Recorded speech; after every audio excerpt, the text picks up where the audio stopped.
రుణాలపై వడ్డీ రేట్లు యథాతథ రే రేపో రేటు 5.25% పరిమితం. RBI governor Sanjay Malhotra cyber funds బాధితులకు పరిహారం 25,000 వరకు అందించాలని ఆర్బీఐ ప్రతిపాదన. త్వరలోనే మార్గదర్శకాలు జారీ అని చెప్పి చూస్తా ఉన్నాం. ఏదేమైనప్పటికీ ఈ సైబర్ బాధితులు కొంచెం జాగ్రత్తగా ఉండండి. సైబర్ ఫ్రాడ్కి చాలామంది గురవుతూ ఉన్నారు. ఆత్మహత్యలకు కూడా పాల్పడుతూ ఉన్నారు. ఆ బెట్టింగ్లలో ఓడిపోయినా, లేదంటే అందులో ఓడిపోయినా, ఇంట్లో ఓడిపోయినా అని చెప్పేసి ఆత్మహత్యలకు పాల్పడుతూ ఉన్నారు. సో ఆలోచించాలి మీరు కూడా. సరే, తెలుసో తెలియకనో బెట్టింగ్లోకి వెళ్ళిరు, ఆ వ్యసనంలో మీరు మునిగిపోయి అనేక అప్పులు చేసిరు. ఇక మీరు వస్తే మీ కుటుంబం పడేటువంటి భారము, మీ కుటుంబం జరిగేటువంటి అన్యాయం కూడా ఒకసారి ఆలోచించుకొని ఖచ్చితంగా సావే మార్గం కాకుండా దానికి అనేక మార్గాలు ఉంటాయి. జరిగిన నష్టాన్ని పూడ్చుకునే ప్రయత్నం చేయాలి, కానీ చచ్చిపోయే ప్రయత్నం చేయొద్దని చెప్పేసి కోరుతా ఉన్నా. అలాగే సైబర్ నేరాలపైన కూడా బలమైన ధీటైన చర్యలు తీసుకోవాలి. దానిపైన ఎట్లాంటి పరిణామాలు ఉంటాయి, దానివల్ల నష్టపోతే ఏందని చెప్పేసి అవగాహన ముందే కల్పించాలి.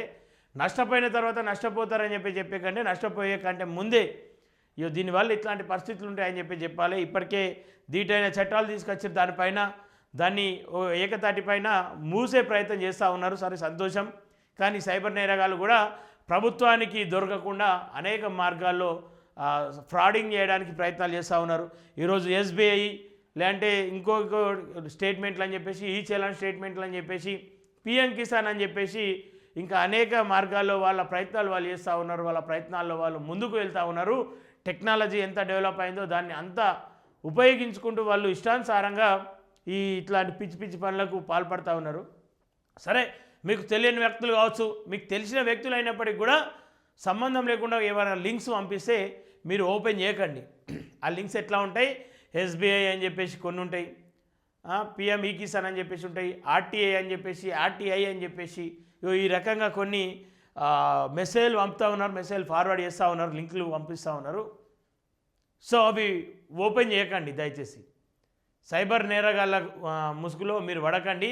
మీ ఫోన్లను మీకు తెలియకుండా మీ వాట్సాప్ను పూర్తి స్థాయిలో వాళ్ళ డీపీని పెట్టుకొని వాళ్ళే మీ కాంటాక్ట్స్లో ఉన్న వాటికి, గ్రూప్లో ఉన్న వాటికి అన్నిటి కూడా ఫార్వర్డ్ చేసుకుంటూ మీ కాంటాక్ట్స్లో ఉన్న వాళ్ళు, అరే మావోడే పంపిండు కదా అని చెప్పేసి అందులో 100 మందికి పంపితే ఒక్కరైనా ఓపెన్ చేస్తూ ఉన్నారు. ఆ ఒక్కరి పరిస్థితి కూడా సేమ్ అదే అవుతూ ఉంది.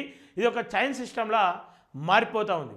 సో మీకు తెలియని వ్యక్తులు పంపినా, మీకు తెలిసిన వ్యక్తులు పంపినా వాటిని వాళ్ళు మళ్ళీ కాల్ చేసి నిర్ధారించేంత వరకు, చెప్పేంత వరకు కూడా ఓపెన్ చేయకండి.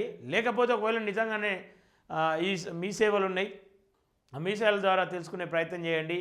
లేదు అని చెప్పేసి అంటే స్వయంగా మనం ఒకవేళ ఇచ్చాలని అనుకో, గూగుల్కి వెళ్ళి టీఎస్ ఇచ్చేయాలని కొడితే మనమే స్వయంగా చెక్ చేసుకొస్తుంది. సో వేరే వాళ్ళు పంపిన లింకులు కావచ్చు, వాళ్ళు చూపించినటువంటి ఆ డాటా ఏదైతే ఉంటుందో దాన్ని క్లిక్ చేసే ప్రయత్నం చేయకండి, ఓపెన్ చేసే ప్రయత్నం చేయకండి.